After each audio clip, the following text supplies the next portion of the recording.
ou afirmar que das enfermidades são provocadas por... Literalmente espiritual. É mesmo. Você sabe que um infarto espiritual...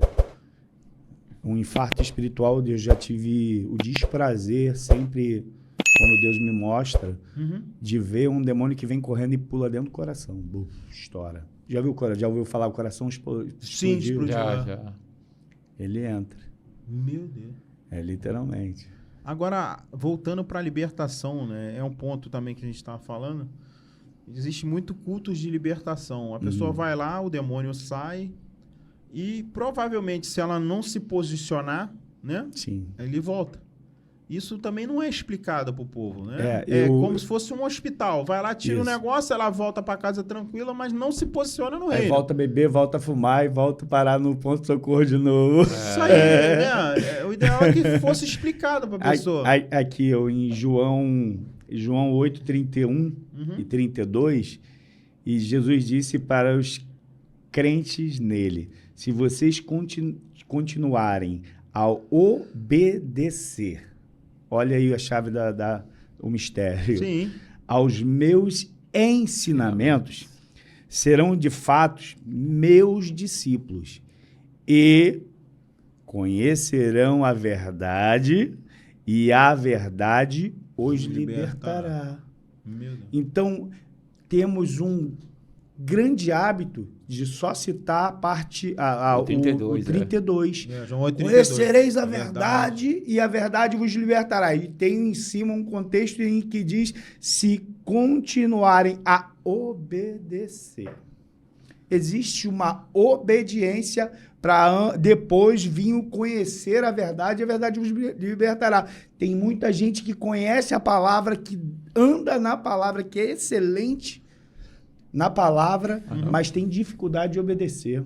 Meu Deus. E a pessoa que tem dificuldade de obedecer, ela não se submete, ela é dura cerviz, é o que a palavra diz. Dura cerviz, ela não consegue se submeter a uma autoridade. E, infelizmente, as pessoas que têm dificuldade de obedecer, ela nunca vai chegar numa igreja e ter uma facilidade de libertação. É verdade. Libertação é contínua, né? Não é um ato, né? Não, é uma Tem uma pergunta pro pastor. Eu sei qual é a resposta que ele vai dar, porque... Já sabe? Você tem visão aberta? Vejo que és profeta. Pastor presidente com visão aberta. Eu tenho os ouvidos abertos. Ih, varão. Eita glória! A palavra tem poder, hein, varão? Não, eu tenho sim. Eu ouço tudo, ouço tudo. Eu sou igual... Ainda mais naqueles grupos, né? Então escuta tudo. Cara, até me perdi. Perdão, vai. Sim. Bota aqui. Eu gosto muito de falar do mundo espiritual, mas também do mundo físico, né? Dos relacionamentos. Eu falo muito sobre relacionamento na igreja. A gente trazendo a igreja de Corinto para dentro do contexto hoje, a gente sabe que a igreja de Corinto, citada na Bíblia Sagrada por Paulo, é uma das igrejas mais cheias de dons espirituais. É a igreja de Corinto. A igreja que tem todos os dons espirituais era a igreja. Mas era uma igreja que vivia em divisão. Fluía literalmente nos dons. Mas era uma igreja dividida. Paulo escreve 2 cartas, ele diz que escreveu a terceira a gente não sabe onde é que está, se perdeu.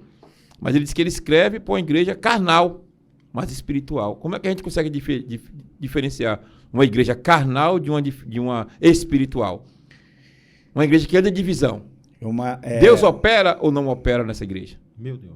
Uma igreja dividida. Uma igreja dividida, Deus não consegue operar. Mas tem os dons. Sim, dom não é Deus. Infelizmente, temos vivido num tempo em que o homem flui extraordinariamente em um dom ao qual nós, carnais, nos emocionamos, achamos que é Deus e não é Deus, é um dom. E, infelizmente, o dom, ele parece que é Deus. Parece que é Deus, mas não é Deus. Dom não é Deus. E, infelizmente, como Saul, que ele recebe o Espírito de Deus, ele é cheio e automaticamente ele desobedece, que Deus sai nele, mas ele continua sendo rei. Meu Deus. E ele reina por anos. É verdade. Sem a presença.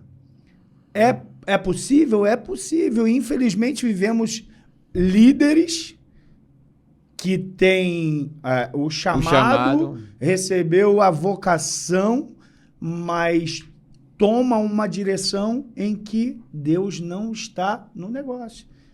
Pode fluir o dom, mas Deus não está no negócio. Laodiceia, o Senhor está fora da igreja? É isso aí. Por que eu estou perguntando isso, Marquinhos? Já completando Não, fica à vontade. Porque quando a gente vai lá para, né, o texto que colocaram aqui de Efésios 6, Paulo falando sobre a armadura de Deus, a gente esquece que antes da armadura, de vestir a armadura, tem algumas orientações ali de Paulo. Isso. E ele está falando de relacionamentos. Sim. Relacionamento entre pais e filhos, esposa e Isso esposa, irmão, patrão, empregado e patrão, para depois se revestir da armadura. Isso aí.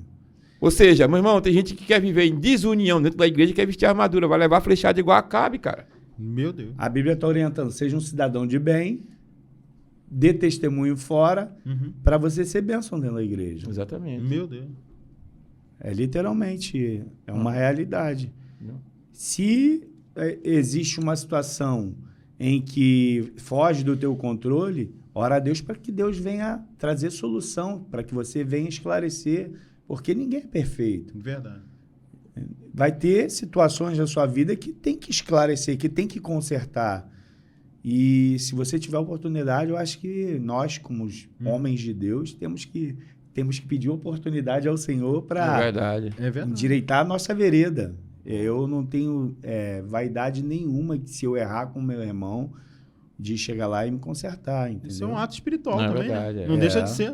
É ser humilde o suficiente para poder entender que eu errei. Às vezes ninguém é perfeito, né? Isso aí. Da visão, não é o homem segundo o coração de Deus, né? E foi um maior vacilão. Que Mas quando se arrependia, né? Se arrependia, o céu abria.